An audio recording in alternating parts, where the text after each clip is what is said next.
What's going on, y'all? Welcome back to another episode of the Major Keyz podcast, talking to keyboard players about music and life and everything in between. Today, as always, we have a special guest, Miss Briana Washington. All this love is waiting for you. Oh no, all this love waiting for you. Oh no, all this love. Hey, what's Cue up? the What's applause up? right there. Yeah. How are you? How are you? I'm good. I can't complain, or I could, but it wouldn't help anything. So how? Give us a brief introduction to who you are before we get into like questions and stuff. Sure. I am an independent jazz fusion R&B artist. I'm a musician. I play keyboards. I play organ, piano, and I'm also a singer, vocalist, and I'm most well known on social media for my arrangements. So I'm also an arranger as well. So yeah, Got what you. I do. Got you. Let's start from the top. How did you get into playing keys, or how did you get into music in general? Yes. It's a cool story, honestly, because it's something that I stumbled on. There was no real intention with it, but basically, um, there was a piano in the house that I grew up in with my parents, from my great aunt, who actually, God rest her soul, just passed away last week. But Oh man, she I'm had an old sorry. piano. Thank you. Mhm. Yeah, she had a piano that they had in the house. So I was about like 5 or 6 years old, and I would just literally go to the piano and start learning songs by ear, and actually like do a pretty decent job to the point where my parents was like, what is wait, how'd she learn how, who taught you how to do this? Like, what's going on? And kind of when they caught wind of that, they like put me into lessons, maybe in about within a year, after learning about like the natural talent that I had to play. Um, and yeah, I got into lessons early, so I started to learn how to read. And well, the funny thing is, the first teacher I had tried to teach me how to read, Mhm. but the thing was, I was coming into learning um, piano lessons with a strong natural ear background. So like if she would tell me, try to get me how to read and learn certain pieces in the book, for example, I would just memorize it by mistake, and I wouldn't end up learning like the actual Mm. written notation Yeah. and getting that muscle like really formed and built up. Mhm.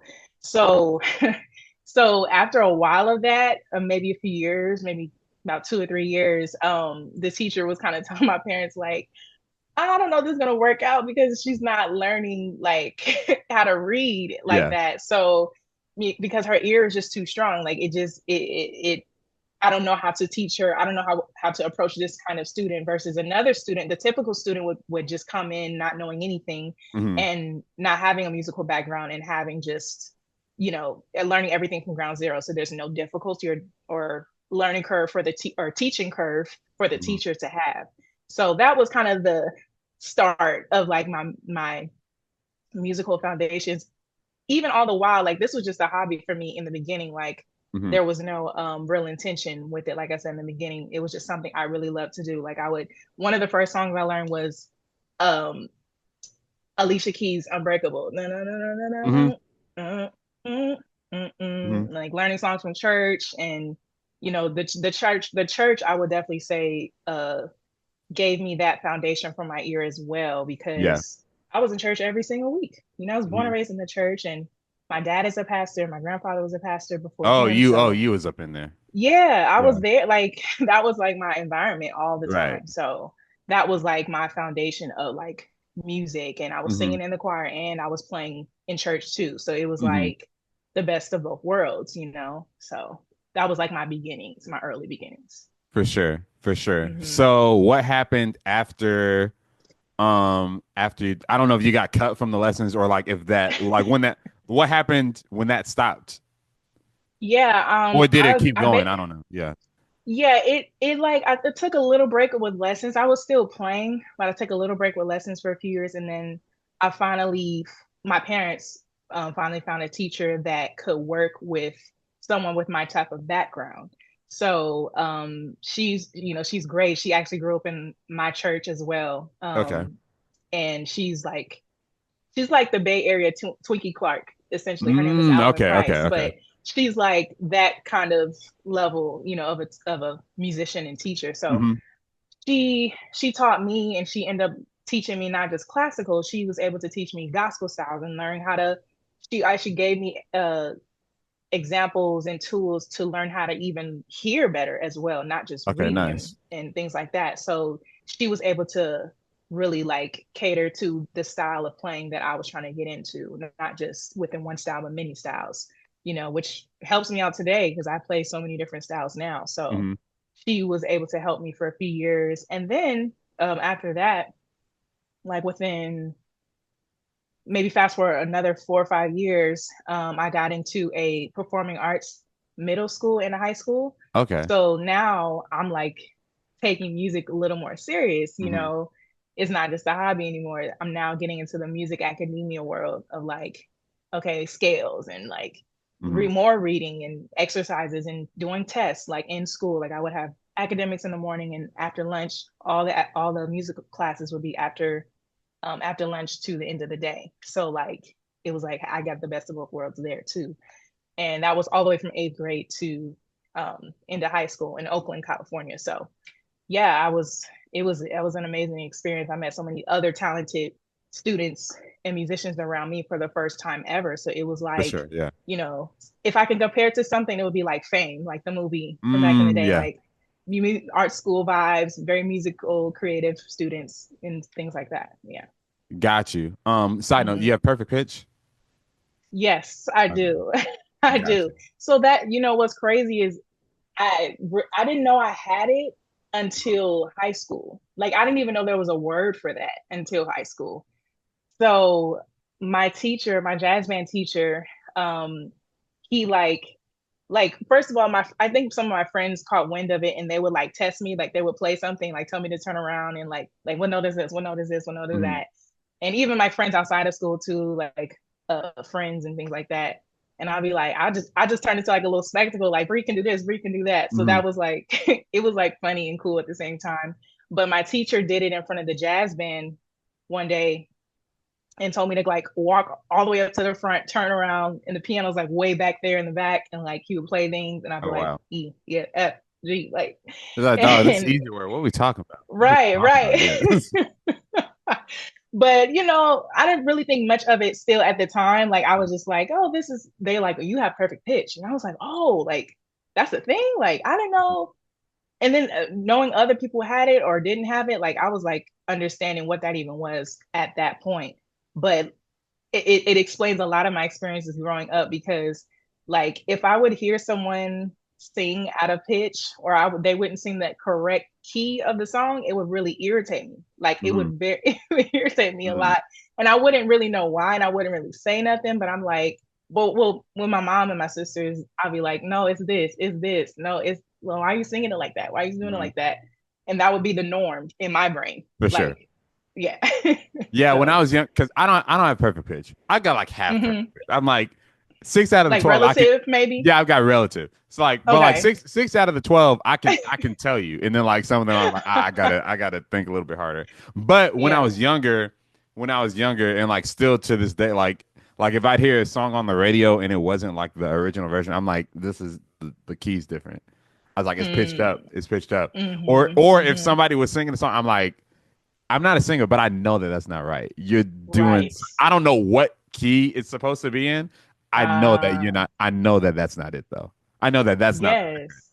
I know that you're not singing Yes. the record. So that was that for me. So was it when you got to the performing arts middle school that you were like, oh, I'm gonna do music full time? Like I'm gonna do like this is it, or was it ever that for you and you just kind of stumbled into it?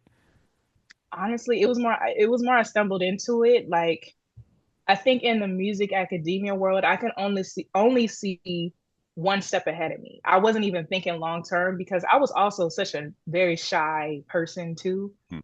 So I wasn't thinking like, oh, this big grand vision for myself and all of that. It wasn't that at all. It was just like, okay, I saw musicians that were ahead of me and their Hmm. their class ahead of me, like sing. If I was like a freshman, they were a senior, and they were like, "Oh yeah, I'm going to Berkeley," and they were so good. And I'm like, Hmm. "What's Berkeley?" Berkeley College of Music. So the only thing I was thinking was like, I got to get to Berkeley. That was I didn't think Okay. career, I didn't think business, none of that. It was just like my next step from here is to get to Berkeley is Hmm. in my college life. That Hmm. that's all I could like fathom at that Right. age. Yeah. And then So also when you were like younger, did you ever come to the conclusion like, oh, I'm dope. Like I'm actually like good at it. Or was it just like go with the flow and I'm just doing what seems natural to me? like I said, I was so shy and Yeah. so self-conscious as a person. So Hmm. no, I wasn't thinking I was dope. What other people would tell me all the time, like, Hmm. I had a great like support system and friendships and relationships around me, like at church and school. Like my family, they all say, "Oh, you're so gifted. Like you're so this and that." Like there was this lady that would give me $5 every week at church Oh, nice. to play. You know what I'm saying? Like Mm. I was supported around me, but Hmm. internally I wasn't my self-concept wasn't Yeah, fully developed as like I am this, I am her, like I'm that girl. Like for no, sure. it wasn't that at all. No, I got you. I was like, I think Yeah. because like you kind of hear stuff like the compliments, okay, cool, yeah, thanks, whatever. Like you don't really think of it, and then like there's Mhm. usually like a turn. Or it's like, oh man, I actually am kind of good at what I'm doing. For some people, I don't know. Yeah. Yeah, no, definitely. I think some people experience like there's like people, I think growing up I envied people who had so much confidence. I was like, wow, like Hmm. that's like they're so confident what they're doing, like as they're doing it, like that's so cool. But I would look Hmm. up to them for that personality because that's something I felt like I didn't have at the time. Like Hmm. I didn't know, who I fully was and my self identity. But I knew I loved music. I knew that I enjoyed doing what I was doing. Hmm.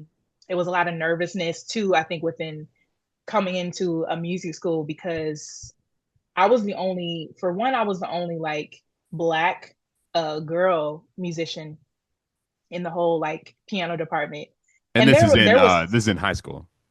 yeah, this is in high Okay, yeah, yeah. school and middle school. So like I was there Hmm. eighth through 12th grade. So Yeah. I had 1 year in music school with middle school and then Hmm. the whole high school I was there. Right. And throughout there was other women musicians, black women musicians like here and there, but they never lasted in the department or they would like move to a different department within the school, Hmm. like theater or creative arts or some other like department.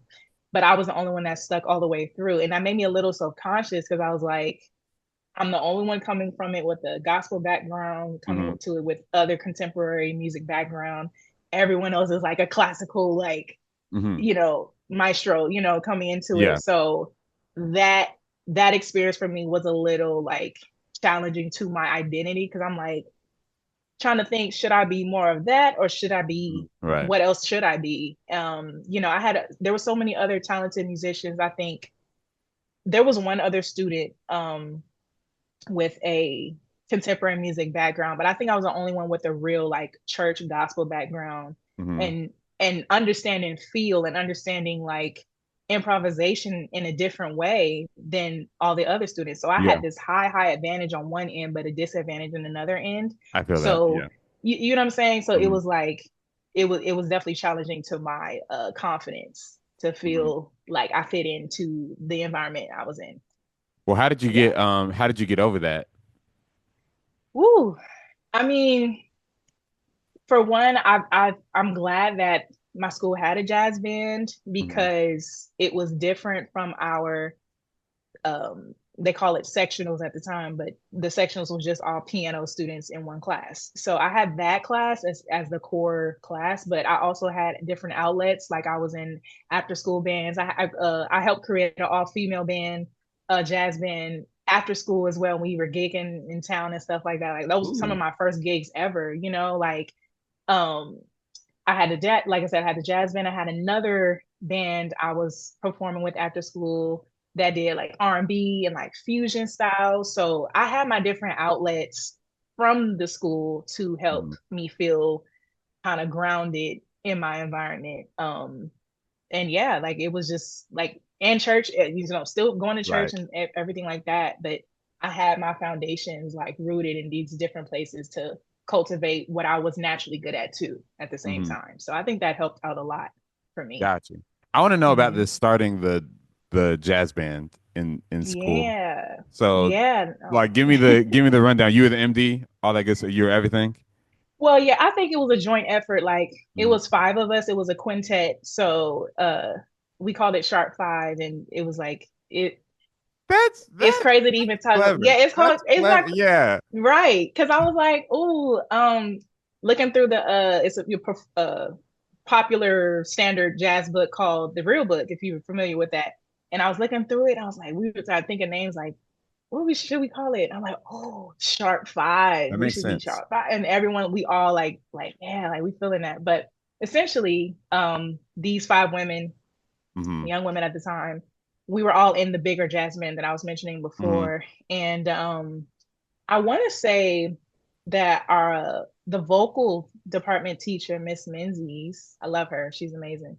Um, she thought of the idea, and also my jazz band teacher as well. They came up with the idea like, well, you guys should be like a small combo band because in our Hmm. jazz shows we had not just our jazz band performance, but we would open up with other small little combo groups Right. as a part of the full show. So they're like, oh, you guys should do your own performance with just y'all. And we were like, oh, Hmm. that's cool. So we did, we were having rehearsals. We were like coming up with arrangements. We were, um, doing our own little style, but, still doing jazz kind of standards Hmm. and whatnot. So that was like a really cool experience. And then the vocal department teacher, she was getting us gigs. Like we actually opened up for a gig in Oakland where Eric Benet was performing and Oh, we got to nice. like be one of the opening acts for that. Yeah, so it Oh, was that's cool. And like we crazy. did other yeah, it was like a very humble beginning of like my starting like Hmm. understanding gig culture and like Right.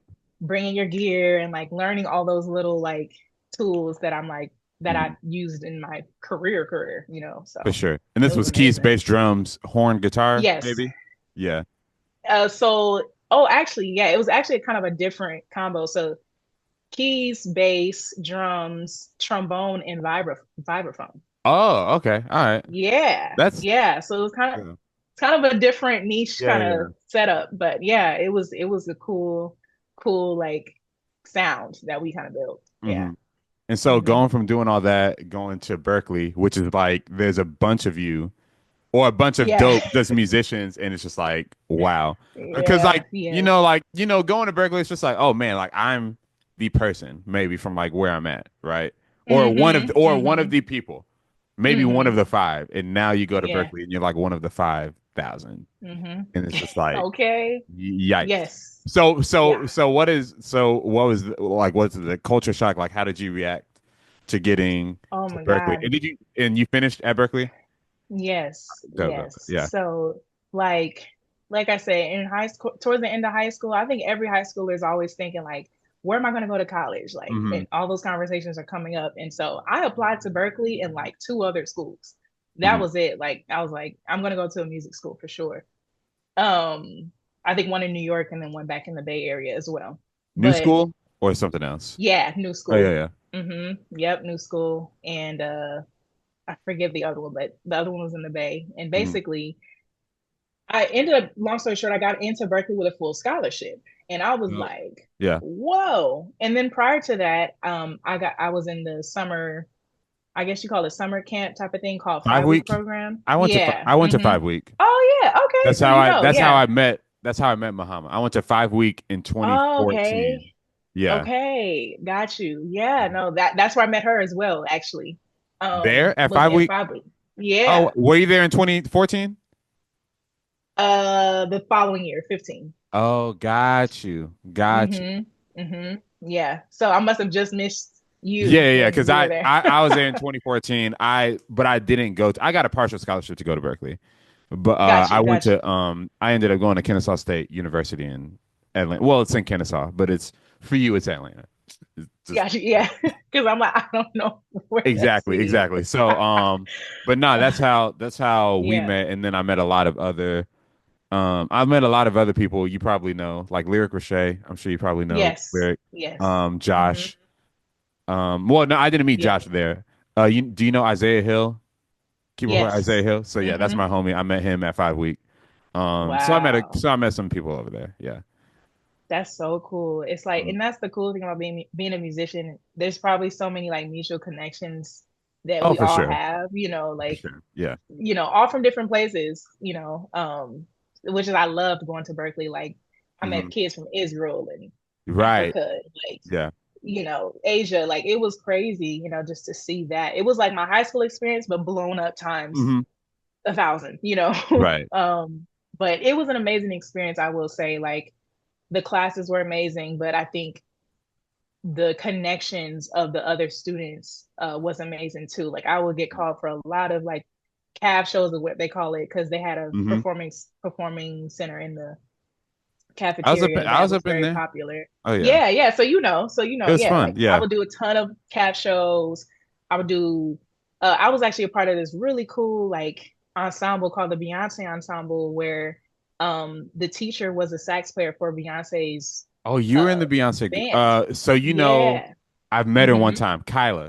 Kyla. Yes. Yeah, yeah, Yeah. yeah. Yes. So, all those different ensembles and all those different bands like definitely helped shape me, because for one, I would say I came out of there so versatile. I came Hmm. out of there having such a wealth of knowledge and a sense of self, and now a career trajectory. So I think from that point Hmm. towards the end of my like maybe like junior year or so, like that's when I kind of said, okay, this is what I want to do Hmm. for the future, for my like long term like career.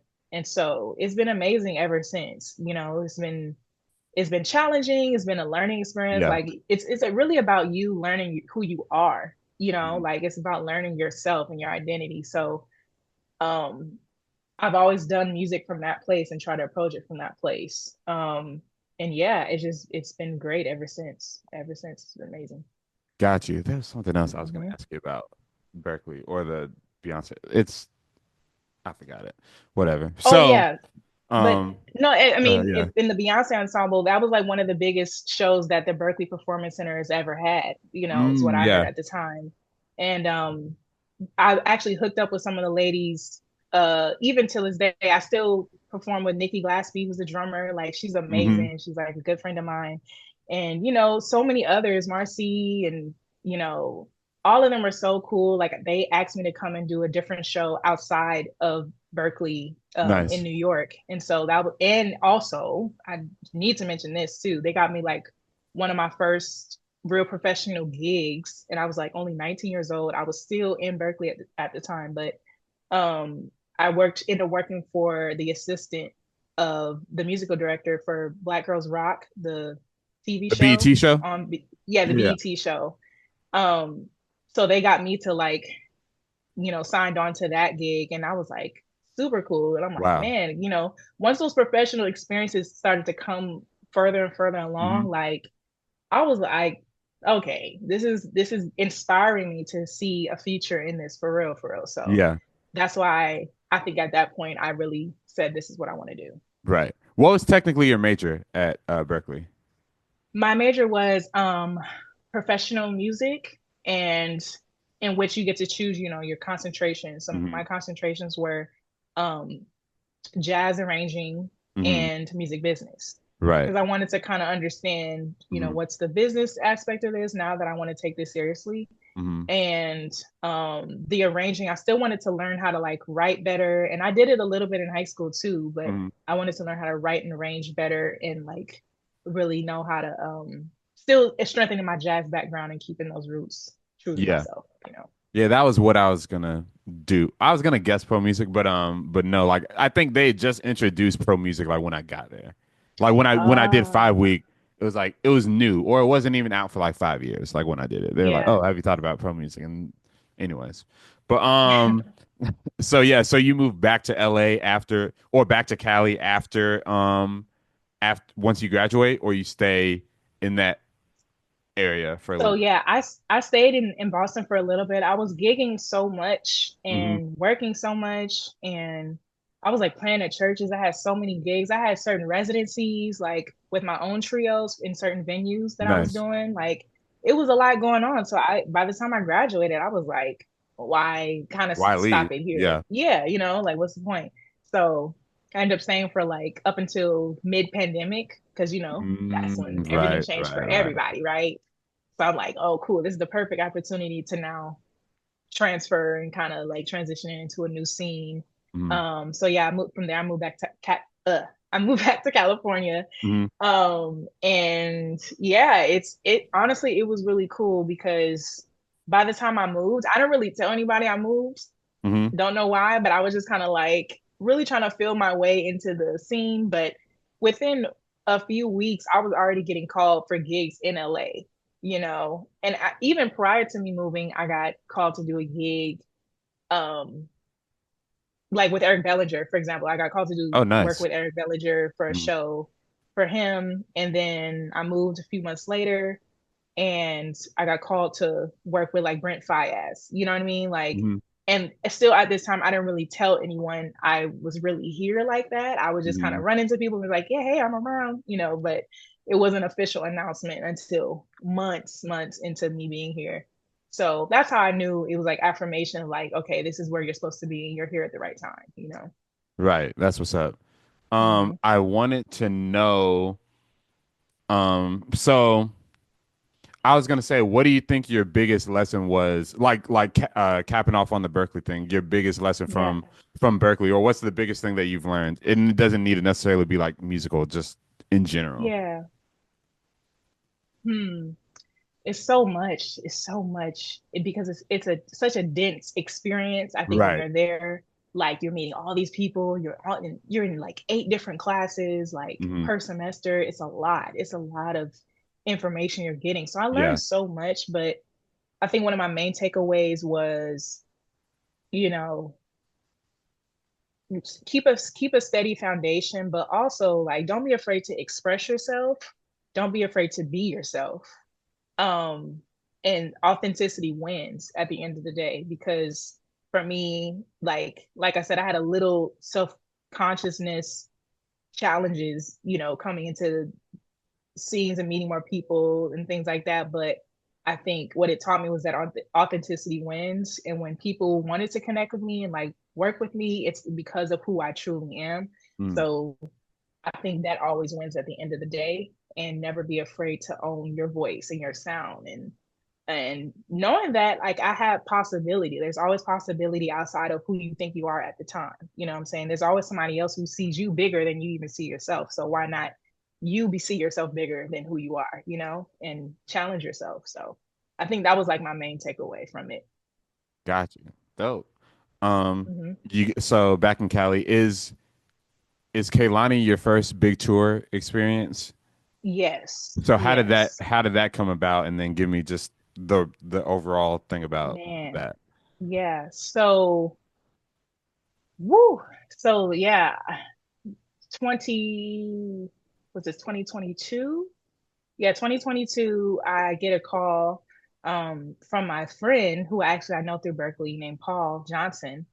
Amazing talented bass player, Mhm. touring and stuff as well. Great arranger, programmer, like he's Mhm. amazing in New York. But I get a call from him and saying, like, hey, like um Kaylani is like looking for a female keyboardist. Like I recommended your name, things like that. Shortly thereafter, I got in touch with the MD, and yeah, they were like, Paul says you're the perfect fit, so we trust whatever he says. Like we trust what he says, and he just vouched for me super hard. So shout out to him for that. Like I always like give him his props for that because he vouched for me so hard. And one of the biggest things in this industry is word of mouth. Right. So that definitely came to my advantage in that scenario because he vouched for me super hard and was saying how I can arrange as well. Like because I was doing some social media arranging, like kind of doing my videos back then too. And he saw that and he was like, she can kind of help arrange as well. So, I got the call. I was super excited. I was humbled by it. And then the first week when it came to rehearsals, the day before rehearsal started, I had went to like some event, some Grammy event where it's Hmm. like, a ton of people around, right? I ended up getting COVID. The Oh first week of, no. yeah, I ended up getting COVID the first week of rehearsals. And I came, I came the first few days because, I didn't feel any symptoms or nothing like that. But then as soon as day three came around, I was like, I said, my throat is not Yeah, yeah. like, I said, my throat is not feeling right. I was trying to drink some, eat some soup, like went to a Thai restaurant and get some, Hmm. get some soup. And I said, "Oh my God, I got some testing done, and sure enough, it said positive." So I was like, "Oh God, this is great." It's like, this is like the moment we've all been waiting for, and boom, this happens, right? Never gotten COVID before that either, so I'm experiencing it for the first time. Right. So, they were like, oh, it's like we totally understand. They were so cool about it, and they were gracious to, they kept running rehearsals, but I had to like call off that first whole week, Oh for the man, next that's few cool days. because I know you thought you were Yeah. out. I know you were Oh, like, I oh, I'm I done. was like, I didn't know what was gonna come from it because I was like, I didn't know. I'm just now meeting everybody for the first time. So I'm Right. like, man, I don't know what to expect from this. So, but they were really cool about it, and they actually brought me like some wellness little gifts to my Oh, house and that's everything. what's Like up. they Yeah. were really cool about it. But also in that second day when I did do I came to the rehearsals, I had already agreed to arrange for a song. They're like, "Oh yeah, I think you'd be perfect to arrange this song." The musical director and I were like talking, Mhm. and he said, "This is a song I think you should do." What song So was I it? had our it was Hate the Club. Yeah, yeah, It yeah. was Hate the Club. Yeah, if you're familiar with that.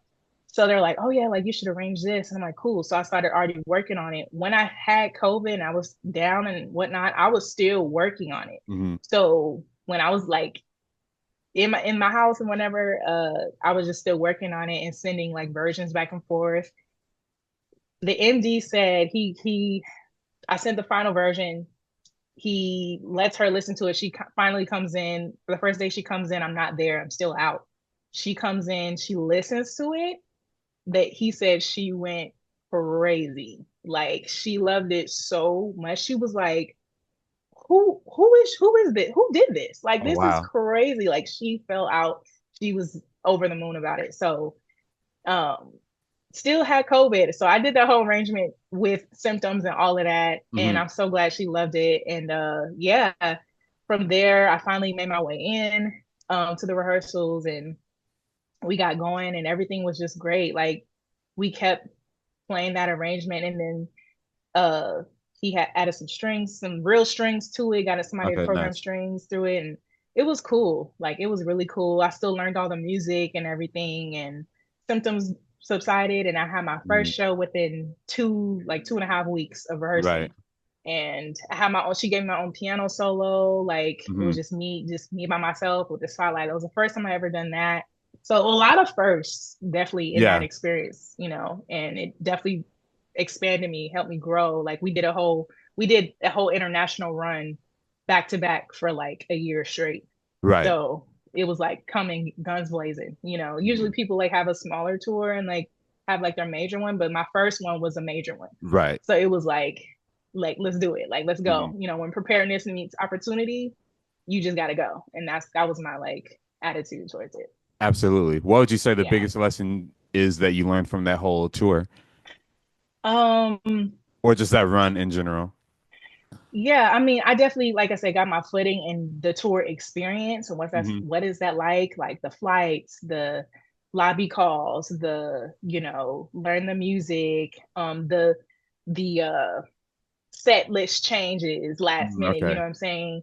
And how that affects, like with me playing keyboards, like I'm programming everything in a certain order. So if the set comes in and it changes, like am I going to be ready to change my programming stuff because I have Right. things built out a certain way and my whole rig is set up a certain way. So being ready for just like anything Hmm. at any time.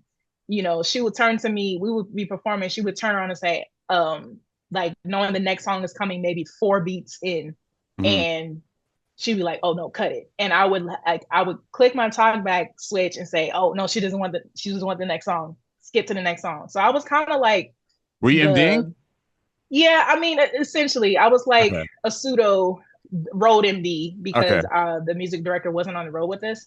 Okay. So yes, I was kind of that person, the go-to person for like calling those changes to playback, and things like that. Oh, okay. Yeah, so That's stressful. it's just yeah, it's like just being ready for for everything and being being being willing and being Mhm. open to change, and going with the flow. Like that's how it goes. And you work for artists, they're the Mhm. artists, not you. Exactly. So it's about what they want and how they see their vision and how you can complement that at the end of the day. Mhm. So just being like a good team player is what it's all about. For sure. So yeah, that's what I took from that experience. And then kind of most recently on the big artist scale, you played with Ray. And so Yeah. how is she? Because like musically they're different. Musically, Ray and Kaylani are Yes, they're different. very And like different I for like sure. so what is that like comparatively? That's a good question. Yeah, the music is different. I think their personalities are different. So they Mhm. want how they maneuver in their system is different. I think every artist is different, like and their ecosystem is different, how they run and how they function. I think Mhm. hers was less of a Ray's experience was less of a like change this and that type of thing. Like it was very more straight to the point, and she's so kind and you know and so I think uh personal personable I think is the word, like Mhm. but just more like I feel like I can just see her as another person, and Mhm. she's so open to getting other like ideas and stuff too. So like when we did the tiny desk with her, Mhm. she would like ask in rehearsal, she would ask some of us like, oh, like, should we do this? Should we do that? Just being like open. Like Ray is a musician, like as Right. well. Like, she plays a little piano as well, but she has an ear like a musician. So she can tell when things are all like, oh no, like can we change this and that? So Mhm. that's why I'm saying it felt more like one-on-one with her. And yeah, like the music is a lot different. Ray is interesting because she's a fusion of different things. So she's Right. like, blues, pop, because Mhm. she had her EDM era Mhm. earlier in her career, but she has a little bit of that and a little bit of gospel here and there, gospel Mhm. blues-ish, mixed in a pop world, No, no, no, for sure. So Yeah, I'm a fan. I like her. I think she's it's so yeah. yeah, she's so different and Mhm. interesting, and like she took off so fast because by the time when I first started working with her versus like, later, I seen her trajectory just go off so quickly. And her album kind of like was her first catalyst of who she really wanted to sound like. So Mhm. in the live aspect, I felt like I was playing like I was in a jazz club, but then I was also in a pop stage, Mhm. like it was different. And like I said, it's fitting for me because like I said earlier, the versatility comes into play. Like when you play keys, like being versatile is so key as a keyboardist, I think probably more Oh, than for any other sure. instrument, to be honest, Absolutely. because Yeah. you know what I'm saying? Because it's a versatile instrument. It's kind of like the core of music, and I would say the core of like building arrangements and building a sound or building an idea. It's like a great reference instrument for all those different things.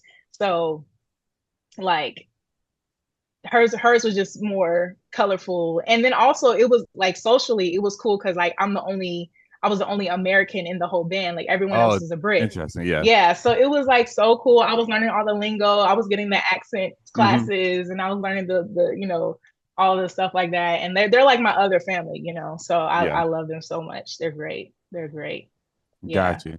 You do a lot of Hmm. stuff, a lot of great arrangements, content covers Ah, on thank Instagram. you. Absolutely, It's for fun. sure. So, how did you get into that? Because that's like really, I just think it's super dope. Like for one thing, because you can sing as well. I'm like for one thing, Hmm. like the reharms, but then like you can actually like go with it and sing too. So, just your approach, like what's your approach to arranging or taking a classic, that sort of thing, and just like give me that rundown. Man, like I love talking about this because it is like if I feel like I created my own like sound child, my Mm-hmm. own thing because I really since Berkeley, I would just sit at the piano and just experiment with Mm-hmm. just different like chords and arrangements. And to be honest, I would okay, the aspect of approaching an idea and taking it, I think came from just the Bay Area. Like I was in like choirs, I was in different groups, like even Mm-hmm. the Sharp Five group, the jazz band group. I had another group also I didn't mention with my sisters that we would sing as a trio. It was just singing. Like Oh wow. all Okay. those groups, we always took songs and just we wanted to do it our own way. We wanted to put our take on it. I did a whole nother jazz combo that I was doing after school where we would take jazz standards and my teachers were like, okay, let's do passion dance, but let's do it in seven. Let's do it in Mm. 7/4. Let's let's do a crazy intro with just piano and drums and then everyone comes in, let's change the key, let's Oh yeah. like I think that approach to just wanting to change something and make it your own came early, but putting it to now into my own sound and my own like way came much later. And like I said, I was experimenting at Berkeley like in my own piano study time. Mm-hmm. And towards the end I started posting like little arrangements here and there. Like I would hear some SWV, and then I would just like start playing something different on it. And Mm-hmm. when I saw people started liking it, I said, oh, this is cool. Like, let Mm-hmm. me keep going on this. And so I also would study during the pandemic. I studied a famous musician named John Peters, who's a famous gospel keyboardist for if I'm remembering correctly, Ricky Dillard or I forget who he's played for, but he's like just a well-known like Yeah. crazy musician. But his intros and ideas for those gospel tracks that he would do would be so crazy. It's like, Right. sir, what kind of brain do you have? Like, what is going on? Like that was the I'm. reaction I got from him. Mhm. You know what I mean? So I started studying him and I started studying like some of his moves and approaches and mixed with my already like preset R&B background, gospel background, Mhm. and I would take these songs and I would just start adding what I think would be cool around it. It's really just like experiments that worked. For sure. That's Yeah. essentially what it is. I don't really have like a huge like science to it, but Hmm.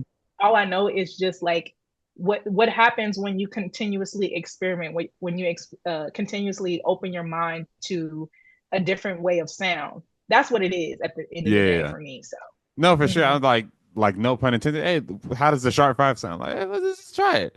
Like, Right. you What's know, the worst that can happen? yeah. And then if anything, you Yeah. just change it. You're just like maybe a note or two off from something. And but Right. I totally Exactly. get it. You know. Because like when you take away, but this is why like it's cool because I can explain everything I'm doing in music theory. But Right. also, when I'm creating it at the same time, I'm not thinking about music theory Oh at the no. same Yeah. time. You know what I mean? Like I think there's a Right. misconception with that Mhm. is that are you okay? Would you put the subdominant here? I'm like, listen, when I'm creating it, I'm not thinking of Mhm. any of that. I'm just literally going what feels and sounds good. And I think that's always helped me, been an advantage in my guiding Mhm. as a guidance and whatever I'm creating or arranging at all. What feels good to me? What sounds Mhm. good to me? Take away this, oh, that's not tonic. Oh, like it's too many key Right. changes. No. If I strip away the rules, this is what now I have a bigger playground to use. Right. I totally get that because like I've played stuff before, like, oh, Zach, what did you do? Or how are you thinking about that? I'm like, dog, I just tried it. I couldn't tell you. I couldn't Right. even tell you what it is. Like Right. if I just did it, like I couldn't go back and tell you what it is. I was like, you just had to catch me. I'm like, I don't know. It just I have to be trying stuff. Mm-hmm. No, I totally Literally. get that. So It's going a into great tool. for sure. So going into now, you're doing your own music. You put out a Mm-hmm. single. Is that Mm-hmm. a precursor to a full project? Is it a one-off? What we doing? Well, Yeah. yeah, no, Last year, so after I came off a different tour, that I was on with another artist, like end of January or February, I came back and I was like, I miss creating. Like I miss Mhm. like, you know, just making my own stuff. Because after a while, when you play for people after a while, like sometimes you just need to get stuff off your own chest. You need to like Mhm. express your own voice musically. So that's what I was feeling at the time. And I just been creating music like all of last year. And that was the single was one of the songs that I was working on at the time. So it could be a single to a bigger project. Like I just have a bunch of stuff just Mhm. waiting to be put out.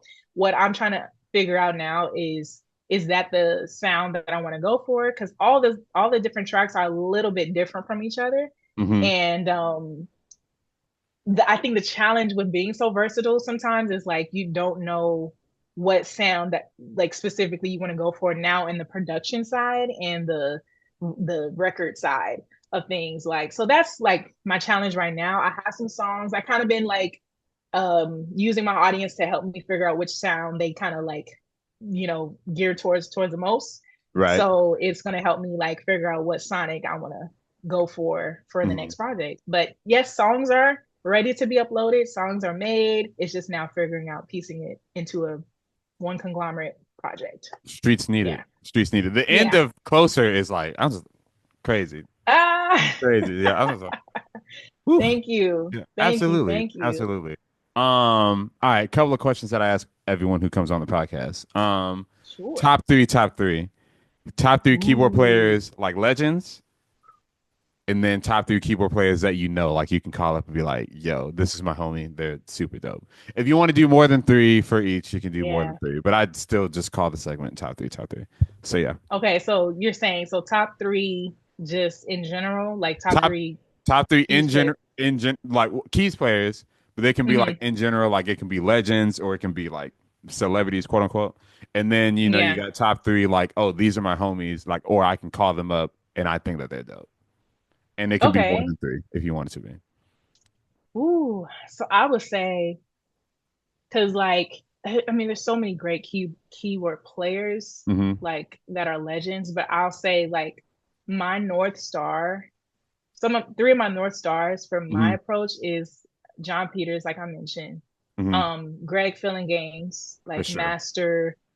like master idea creator and musician, like creating parts, knowing how to create, like building a song. Mm-hmm. You know Yeah. what I'm saying? Like, if y'all don't know, he was the one that created uh the bridge for not Human Nature. Because he Want to worked be with Michael starting? Want to Jackson. be starting something?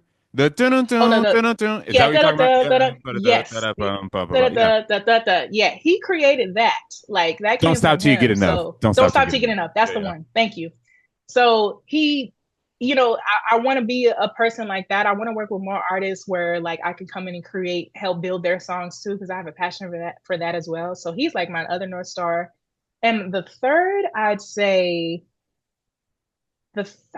say Herbie Hancock. There you go. Oh, you can't see it. Herbie Hancock. The Headhunters album is like right there. Oh yeah, I kind of see. Yes. Yeah, I was Oh, like, look, the love that angle is album. there. Yes, Headhunters is but there. I Robert can Glasper's see on it. the wall. Like Robert Glasper's on Oh, the wall. Yeah, yeah. So for sure. Yeah. so I mean, like masters of. I think what I love about them three is like they're masters at building songs. Like it's Hmm. one thing to just play well, but it's another thing to create something that people want to continuously listen to for years and years and years to come. Like I Right. love that. And I love like that means that they have a great ear. And I have a great ear as well. Like Hmm. that's something I want to tap into and use my gift better at is like using my ear to now create songs and build real like sounds, which I believe I'm doing now. Hmm. So those are my three like top, like the Gotcha. No, voicings, the that's a chords, great top like three. that.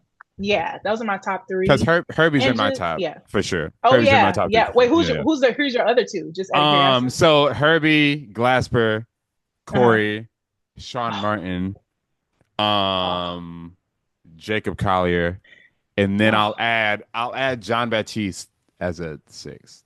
I'll add John oh Baptiste. man. But He everybody you named, I'm not hip to John. Peters. Peters. I'm not hip to John Peters, Yeah, but Greg Gaines is amazing. he's amazing. I And actually Herbie got to Hancock. meet him at Ooh, Berkeley. I Yeah, know that was great. He seems like such a cool person. I'd love he to get him he's. on here. I'm gonna try. Oh Yeah, yeah, I wish that for you. You know, because he's like he has so many stories. He has so many, absolutely. a wealth of knowledge. Just a person you can just listen to sit him Hmm. and like hear him talk for hours, literally, just Absolutely. about his whole experience. But Hmm. yeah, he's great. My other three keyboardists that I can just hit up, and some of them I haven't connected with all the way, but Hmm. uh, Jesus Molina. Well, Hmm. actually, him and I just connected a few weeks ago. Jesus Molina is like literally a freak of nature, and Crazy, he's a genius. crazy. Um, um, man, oh, so many. Glenn Gibson. Glenn Gibson is a I just beast. met him actually. Oh, for I met real? him in October at the Blue Note, and I met him, and I was like, I recognize you, and so like, then I followed him. I was like, okay, but yeah, I met him briefly. If only I like Yeah, knew him like before I met, but like after the fact, I'm like, oh, you're this person, yeah. But I did meet him. yeah. He's that guy Hmm. because, you know, like I said, I still listen. I try to still listen to gospel musicians to Yeah. like build the foundation. That always wins. I feel like if you learn gospel, like you can kind of play anything. To be honest, Hmm. that's my humble opinion. But he's another beast. Like the way he backs up preachers, the way he plays the Yeah. organ, like it's literally insane. Hmm. I have so many more. I know I'm past three, but You can go uh, past three. Just name them off. Name 'em off. Kevin Powell, Okay. amazing. Patrice Rushen, amazing. You know Patrice Like Russian? I don't know Oh, her, okay. and I want to meet her. In my head, she is my auntie. I'd love to meet Patrice Russian. I would love to. Oh, you know what? Excuse me. I did meet her briefly years Hmm. ago at Yeah. Berkeley. Yeah, I that's what's met up. her. No, I met her, but I would I would love love to. to like, you know what I mean? Hmm. Yeah, just connect with her on a deeper level. But I'm gonna get her yeah, on here. I'm gonna get her on here somehow. please do. She's Somehow. amazing. Also, like I said, another person that's in my North Star group because she's a woman and she's been killing it for so long. She's been a hit maker, amazing musician. She's expanded across generations and genres, Hmm. and I think that's not like people make this stuff look so easy, but it's really not easy at all. Mm. And so I really give it to her. Like actually when I went to Victor Wooten's camp when I was in high school, he Oh, told dope. me you need to study her. Like she's the person that you should study. And ever since then, I was like hooked. I was like, That oh makes man. sense. Victor And I Wooten was already knew just her here. music.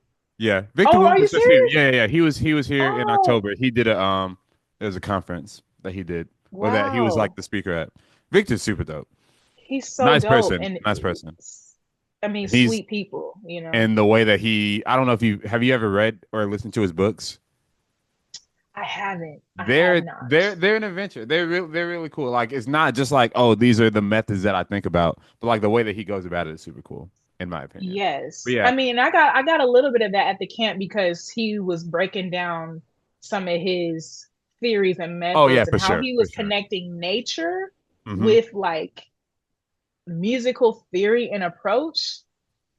I was He's like, really this special. is He really is one of them. Yeah. yeah, his mind is he's a great teacher. Like I love listening to musicians, like not just hearing them play, but when they speak and when they explain like what their methods are, like it helps Hmm. me out a lot. Like I listen to podcasts, I listen to people's stories. It helps Hmm. inspire me. No, So for sure, for sure. yeah. But yeah, Patrice Rushen. Last thing on her, I was like, people be forgetting that like she's just killing at keys. Like, cause her most popular song, like "Forgive Me Nots," that's not a Yes. keys heavy. Like she's not. But I'm like, if you listen to some of her other stuff, I'm just like, no, Oh she my can God. just play. She can just flat out play. Yeah. That's why I'm like, the many facets of her is so Hmm. interesting to me because she was also a musical director and arranger for like award shows and like Hmm. having songs like she did songs with for the Men in Black movie, you know, like Hmm. sing stuff. Like she was like on some Quincy Jones. She For is sure. like on his level because she expanded so far across multi generations and genres and styles and positions and jobs. Like that's just such a thing that I like aspire to be like in some way, For hopefully, sure. No, no, no. I get Yeah, it. I get it. yeah.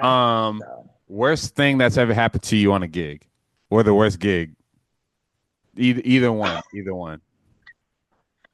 oh my God, let me go back in my archive. Hmm.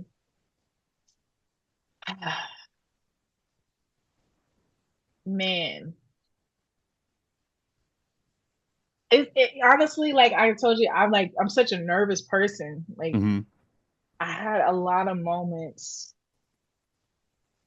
Well, I've had like, I think every keyboard player has like experienced the keyboard just completely falling The stand off of breaking down. Yeah, yeah, yeah. the stand collapsing.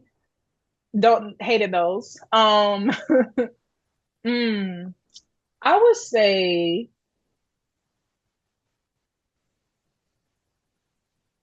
hang, I'm trying to think which one I want to. I'm going through my files right now. Mhm.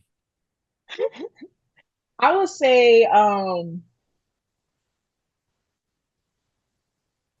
think it was a gig where I was like playing something where like the piano was supposed to start, but I Mhm. played it in the wrong key. Mm. I don't know how I got it wrong. I don't know how I prepared it that way, but it was an entirely different key than the rest of the band. And so when the band came in, the sound was sounding like I was playing one thing and they were playing something What else. gig And was I was this? like, "Ooh, what gig was this?" I think this was in high school. Okay, yeah. And I can remember from high school because I feel like now if I make a mistake now, it doesn't matter as much. But I think like as a younger musician, everything mattered way more than it does now. Hmm. So in jazz band, I think I was playing in an entirely different key, Hmm. and the rest of the band came in, and it was like, and it was Hmm. like, It's like, oh oh, my God. yikes. But I used my ear How to then far off were adjust. you? Do you remember how far off you were? I think I was like a half step or a whole Oh, step. okay. So it's like it's easy to just like, especially like if you can play in all your keys. It's just like, oh yeah, you Yeah. like, I just know the song. Like my bad. But oh, it's in E Yes. flat instead of E. My bad. I just Right. But that's not Right. the place to do it. It's not the Right. place to do. Yeah. Not at all. But I like even like thinking about that and other like being a musician and making mistakes. I think like we all have a complex about that. Like and we learn it so early because your teachers or whoever you're studying early on, you want to play the right thing. And if you don't, it's like they build it like you get a slap on the wrist or Hmm. in some cases quite literally. Right. But um you want to you want to play the right thing, you want to do the right thing, and if you don't, then you build like a negative self-talk in your head like, oh, you suck, like, oh, you're horrible, blah blah blah. But like I said, everything back then mattered so much more, those kinds of experiences. But now I've learned to just be like, whatever, let it roll off your shoulders and just keep it pushing. Because that's, if anything, growing up, that's what I learned in all my schooling and all of that was like in real time, especially in performing, like you don't have the luxury to go back in time and redo it. Hmm. You have to keep playing. Like my recitals, all that, they Right. would say just keep playing. That's all you got to do. Right. Yeah. Yeah. I had the opportunity to talk to some high school kids like last week, and that's what I told them. I was like, don't stay in the L. Mm, Don't stay in the L. yeah, Like you got to do it. literally. But when I tell you, I took an L a couple of weeks ago. Bad L a couple of weeks ago. I'll tell you about it later. The story will come out. But Okay. I took a Okay. bad L a couple of weeks ago, and I was like, I'm like, I'm it. This is the last time I'm off. Right. I'm gonna fly home tonight. But Like that's was it like a quick, like how long did it last? Like what was the in duration my of the L? mind. In my mind, it felt like it was 5 minutes. It was probably 20. I'm gonna tell you later because I don't want to. Yeah, no, no, I don't want stop to it. say it here. I don't want to say it here. Like might be premature. I don't want to give away the show, but it was just. Okay. I'm gonna tell you. Uh, you have a super group. Okay, so you've got an unlimited budget. Everybody's available, right? They just have to be alive. Mm-hmm. Build Mm-hmm. whatever super group you want to, at least a rhythm section behind whatever vocalist you want to. You can grab bass player from this Ooh. gig, grab a keyboard player from this gig. You don't necessarily have to be involved in it, but if you want to, you can. At least a rhythm Ooh. section and a vocalist. Um, People have added string sections. People have added horns. A lot of people add horns. Mhm. Some people do multiple vocalists. Some people do multiple keys players. It's really like whatever. Unlimited availability, unlimited budget. They just have to be live. Yeah. Okay, just off the dome. Like this isn't something I thought about previously, but like All off the right. dome, I would want I would want to take an arrangement I've done and like have Ty Tribbett co-arrange it. You're talking. You're Have talking. You're like talking. yeah, Ty Tribbett co-arrange it and then like have his horn players on it Okay. and then have Greg Fillingays as a second keys player and him playing key bass.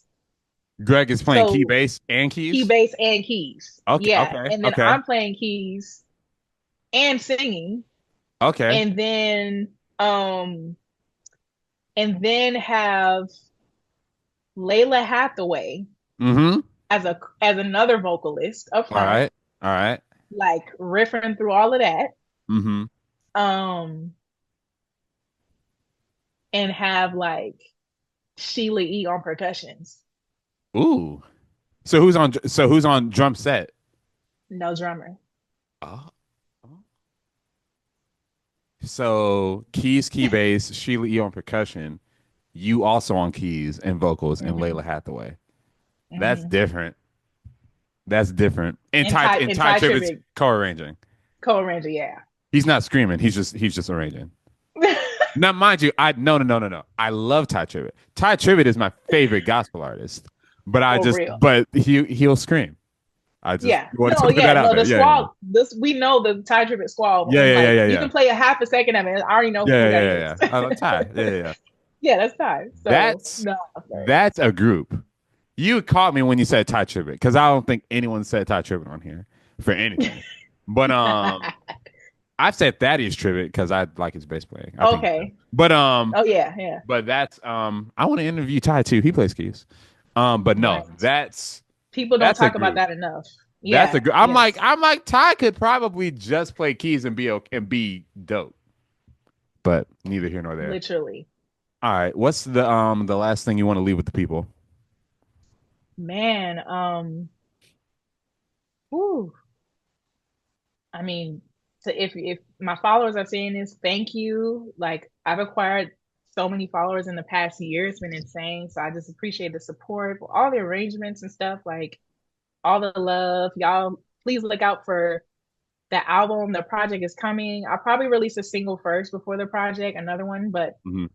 yeah, please be on the lookout. Follow me on all social medias. And I also have a subscription channel on Instagram that you can subscribe to get like behind the scenes, like stuff like this, like what I'm Mhm. explaining now. Like you'll get more insight into stuff like that.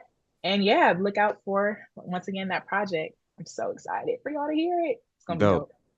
I did Yeah. mean I should have prefaced. I meant like a word of encouragement, that sort of thing. I was gonna do your Oh, plugs.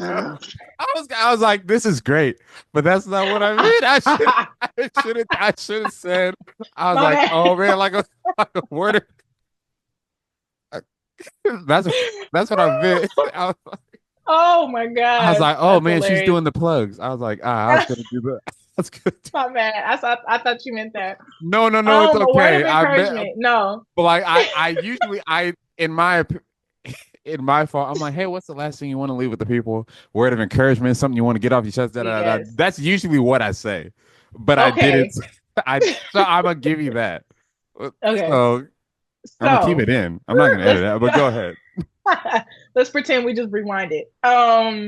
So yes, a word of encouragement though, I will say is the world needs you and your sound. Like whatever it is you're trying to do, there's 1,000 musicians, there's a million singers and players and X, Y, and Z, but the world needs what you have to say. You have your own story to tell, and don't confine yourself to one box because you never know what you might find. You never know what you might develop in expanding who you are. So I just say, don't limit yourself, believe in yourself, bet on yourself, and stay true to your sound, stay true to your story and what you have to say, because the world is waiting for that. Love that. Love that for real. Thank you. Now, this is why I say, hey, your socials, where can Yeah. people follow you? Where can people follow you? Yes, you can follow me on Instagram at Miss Washington underscore underscore MISS Washington underscore underscore. Facebook, if you have Facebook, and my new YouTube channel. I just launched it not too long ago, maybe a month ago. But yeah, subscribe to my channel and subscribe to my Instagram channel as well, because I just launched that a few weeks Mm, ago as well. So I got some great content, some breakdowns, all those great things. So yeah, you can find me there. that's what's up. Y'all follow Briana on all the platforms, all that good stuff. Yeah, Get closer, stream closer. Hope maybe by the time please, that this true. comes out, there might be another single, might be another project by the time this comes Yes, out. Maybe. yes, It'll be in the description. Thanks for tuning in yes. to another episode of the Major Keys podcast. Keep pressing on, and we'll see y'all next time. Peace.